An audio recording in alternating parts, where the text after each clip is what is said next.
Thanks for staying with us. We're still discussing why would anybody leave a 30-year-old marriage, and it was important to have this conversation because today more and more people are leaving after 25 years, 35 years. As I said, I know of a woman also. I think hers was I think it was 26 or something years. And when I mean, I don't know her personally, but somebody was telling me that she left because she was just tired, and just like you said, she stayed for the kids to have a good education because the man was a good father, and she didn't want the children to miss out on a good father. And the moment her child, the last one, got into secondary school, that she knew she had a more matured mind that could handle it, then she made her exit. So more women now. So my question is not that they're leaving.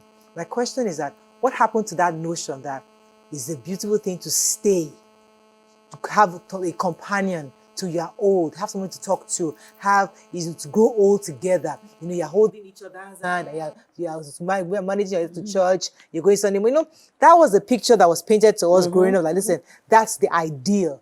Whatever happened to that ideal picture? Why are we now having this boldness to say, 30 years, I'm done. 25 years, I'm done. Where did that come from? Okay, so what happened is that at some point, all of us will always think that marriage is supposed to be a bed of roses. We're supposed to be enjoying all through.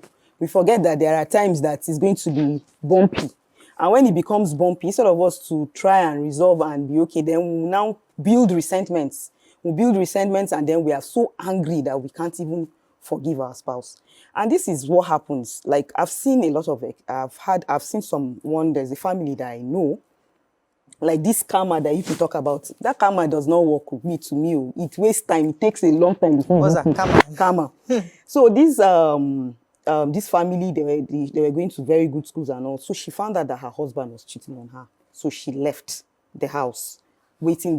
She left and thinking that the man would come and beg. The man never went to beg. He stayed with he brought in the new wife. The new wife came. Those kids were going to very good schools. The new wife came and said that, no, that they can't continue to go to that school. It's too expensive. They dropped them to LEA. She came, she gave birth to her own kids. She gave birth to 3 kids. And those 3 kids, they sent them, I'm telling you, one is a doctor, 2 engineers. They are doing so well. They went to school abroad. They came, but they are doing so well. And those other 3 that left because their mother left, because the mother didn't come back again. They are now, they are now useless and all of that. So that little patience, that little sacrifice, I'm just saying that if you know that you want to live your life, you must have a plan somehow.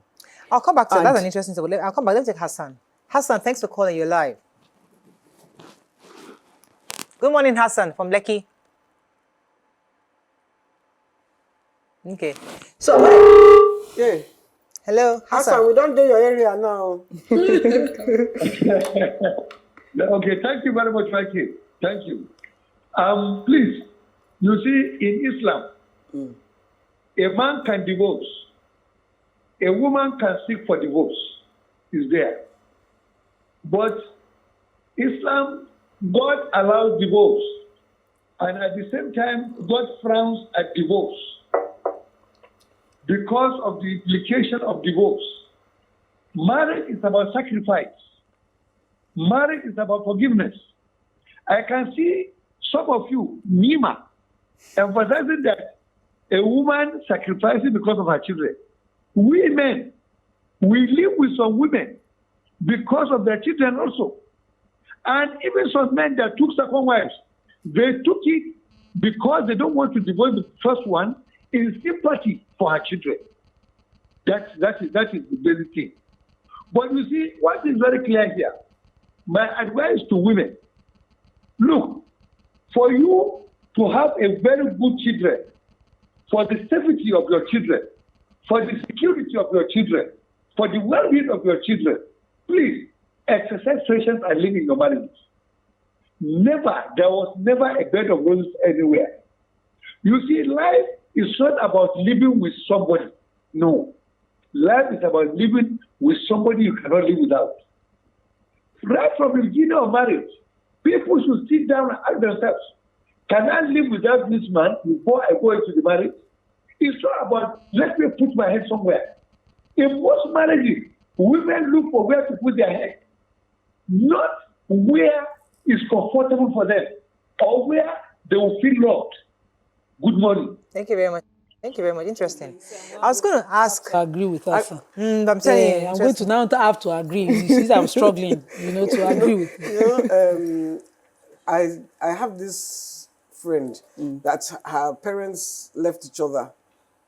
She's in her 40s. This friend, she's a young, much younger than me, or 40s or 50s, I'm not sure. But the parents have been around, divorced or separated for like 30, 40 years. They just got back together. She's 80 something, he's 90. For real? For real. Wow. For real. So when she was telling me, I was saying, what? What are they back together for? She said, the children, they are shocked. That means they never left More or less, each other. There was an That means unresolved they issue. never left each But other. let me. Mora, can we talk about some built-up issue? Because Ramatu was talking about Yeah, I was gonna come to that. forgiveness. She had dropped it, and Forgiveness. you know how you're in a marriage and you're having to forgive. You're just having to forgive. You're just one person is always compromising. You see, like the issue of the family I mentioned, where the relatives were saying, "We too cannot follow you and go and beg her." We saw how you treated her. There were too many unresolved issues. Sometimes maybe those people too can grow old now and come and finally resolve. Maybe she's just waiting for that one sorry that you say, okay, stay. Because if I will run, let me not go and stab you. And then she's gone. And then one day he comes and says the sorry, maybe when they're in their 90s and they remarry, I don't know. It's possible. But for us to avoid broken homes, because we know a functioning society needs functioning homes. And that's how functioning Wait, individuals... Nima, let me pause you there because let's now define what's a functioning home. Does a functioning home mean that both of you must reside together? I know It's of not a a real home. life story. Real life story. A couple, they are not divorced, but they live separately. One is in street A, 2 streets after is the other one because they know they're always fighting. All the children know that mommy and daddy cannot live together because they're not good husband and wives, but they are parents. So they live so close together. So they both do school runs. They still meet weekends. The kids come to somebody's house. They share each other. One picks up, one drops off in the morning. Maybe when they have parties, they two come together. They live apart. The adults understand that we cannot be but husband and wife because both of us are not going. But that parent, we will do it together. So They have boyfriends and girlfriends. the conversation is, as adults, can adults say, instead of us forcing this in same house marriage, can we live apart and still raise our children and they will still have a happy home? Now, that external one, I don't know. I don't have that information. But I'm saying that, is that possible for you to still, because all this issue of broken up, I'm going to leave this conversation Because that is the it may not be important broken. thing that I asked you. Yes. I'm going to leave that We'll come to that in a conversation second. to you. Me, I want to exempt myself. If it is not a daddy and mommy in a home, and Yeah. that question YK is asking is not openly addressed Yes. in a home, it's not a home for me. not a home, So I'm going to exempt myself from that because I don't believe such a home can function. We are either fully divorced and our kids know that I live down the street, I can remarry because I'm not going to do zina to have Exactly. to satisfy myself sexually. I'm going to be married. You're not going to do what? Yeah, I'm not going to Zina, do that is- adultery to satisfy myself sexually. So I won't remain married to somebody when my sexual needs cannot be satisfied by that person. It's not possible. Me and you cannot do 2 streets apart, God forbid. Okay. Me and you will be divorced. Okay. You will know that there's another person and you must live with it. Okay. And then we can co-parent because we have to, because I must see my kids. But me and you cannot run separate homes. And then, no. Okay. I'll come to that. Idris, thanks for calling. You're live. Idris. Good morning. Good morning, sir. You're live. Go ahead. Good morning. One time caller. Welcome to the show.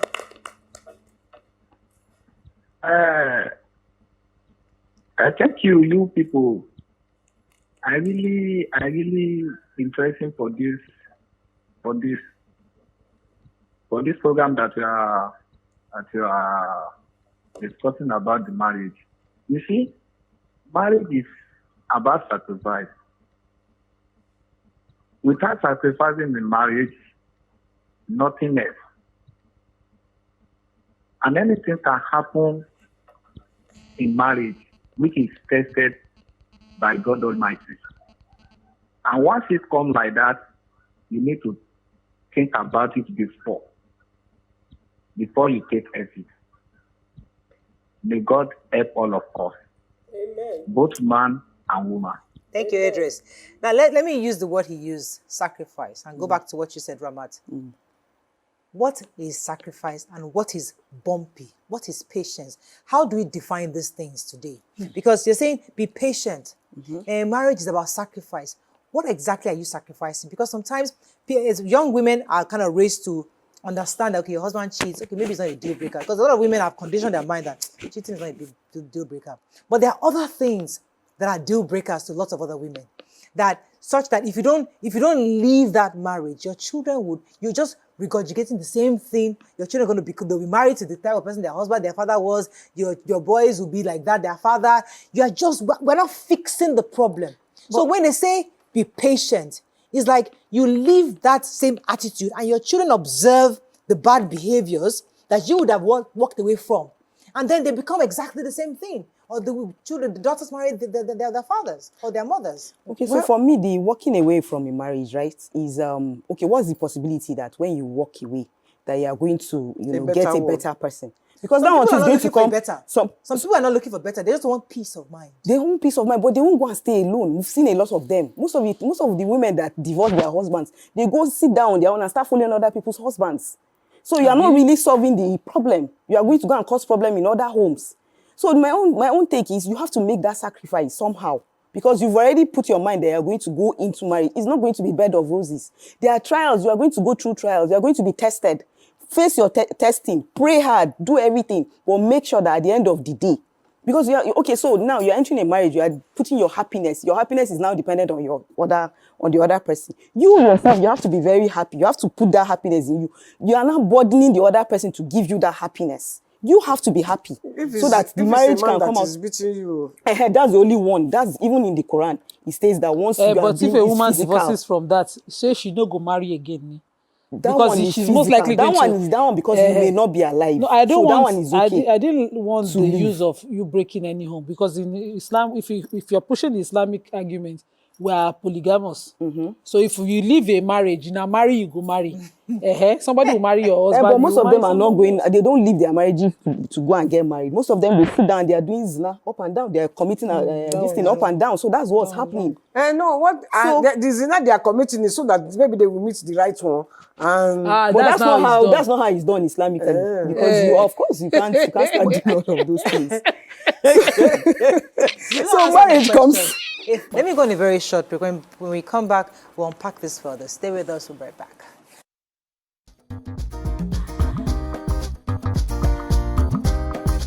Stay tuned.